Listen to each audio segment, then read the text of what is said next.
Although one of the things that's not getting a whole lot of press in our town, in our community, is this fucking bird feeder situation downtown. Yeah. If you're not familiar with it, there is a business in our local community, our local downtown district that, let's just put it this way, they got a lot of shit going on. It's layered, right?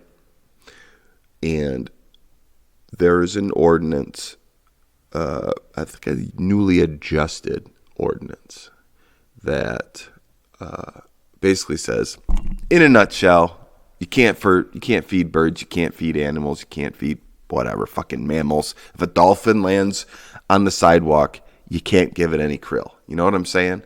They don't want you feeding animals downtown. It makes sense, because then it just kind of brings more animals downtown. I don't care how you feel about birds, but so the deal is, you got to take down your bird feeders, right? Hey, birds will figure it out. They've been figuring it out for millions of years, so you don't need to feed them, okay? And that's kind of what the city's saying. Hey, kindly take your bird feeders down. And the newly adjusted ordinance is like, can't feed the birds. It's one of those things. You got to fucking deal with it. Take your bird feeders down. And this business is like, they're digging their heels in the sand. They're like, hey, go fuck yourself. And it's getting a little annoying. I mean, as an outsider, you know, I was kind of, you know,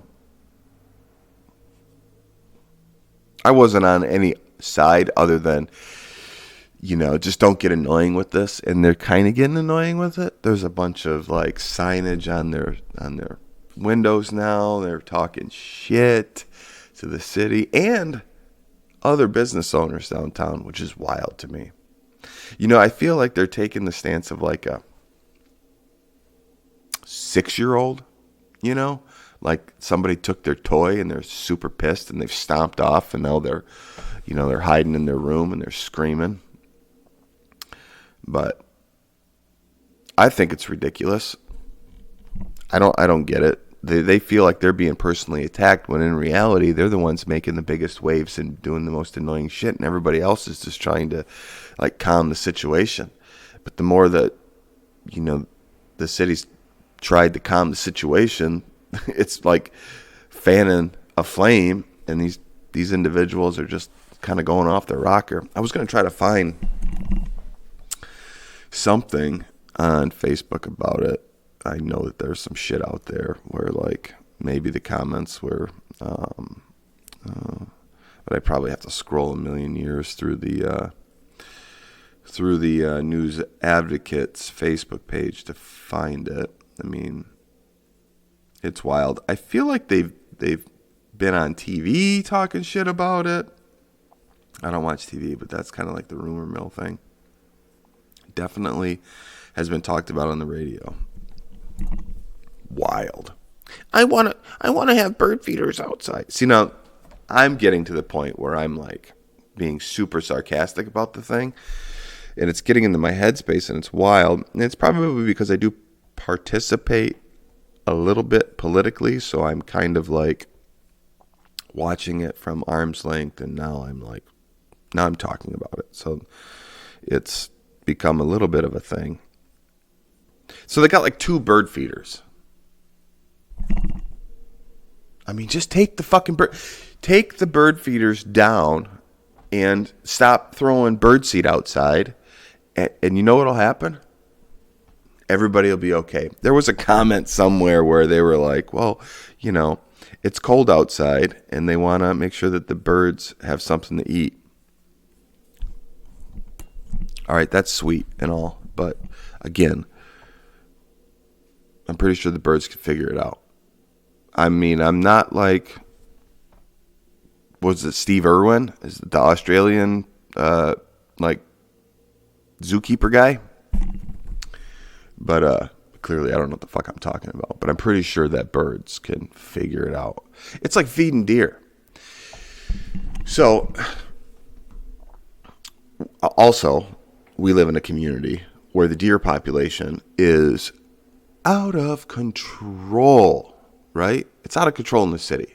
I feel like there's deer the city that I live in, Manistee, the city of Manistee is like 6,200 people. I feel like there's 25,000 deer in the city because I feel like I see more deer than I see human beings walking around. And part of that is because there are some of you that feed deer.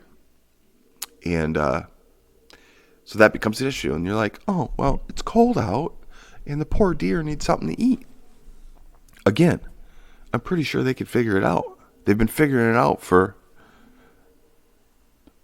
forever. Ever since there was a deer walking around this planet, they found a way to find food, right? Like, we don't need to feed them. It's just like these bird people. Take down your fucking bird feeders. Nobody wants to listen to this shit anymore. And it is a black eye, and it's your black eye. And I'm speaking to the people that own this business. Like, you got to stop. Just fucking stop. Take down the signs, take down your bird feeders, and let's move on from this. Man, I'm getting wound up this morning talking about animals. And quit feeding deer. Stop feeding deer. If you feed deer in the city of Manistee, you have a mental disability, okay? Stop feeding the deer. It's ridiculous. Maybe they'll go someplace else and not run into a fucking car if you stop feeding them. This episode is brought to you by the Ramsdell Regional Center for the Arts. You can find them online at www.ramsdaletheater.org, or you can reach them by phone at 231-398-9770. Our friends over at the Ramsdell Regional Center for the Arts want to let you know about something that's going down on March 9th. It's their Irish night, and the event kicks off with the spirited tunes of the Black House Monks, setting the perfect tone for a night filled with traditional medleys and contemporary twists. As the spotlight intensifies, the main act takes center stage with the renowned Kennedy's Kitchen. Known for their captivating performances and soul-stirring Irish repertoire, Kennedy's Kitchen promises to deliver an unforgettable experience for all music enthusiasts. The music starts at 6 p.m., so check the website for the ticketing information. That's www.ramsdaletheater.org.